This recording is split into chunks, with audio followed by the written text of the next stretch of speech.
First, apply glue to the battery. Now, press the stick onto the glue.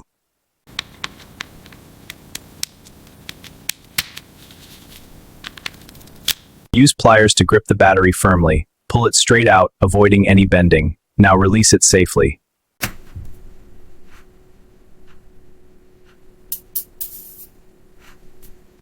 Press the battery down gently but firmly into the holder. Good. Now make sure it's secure before moving on.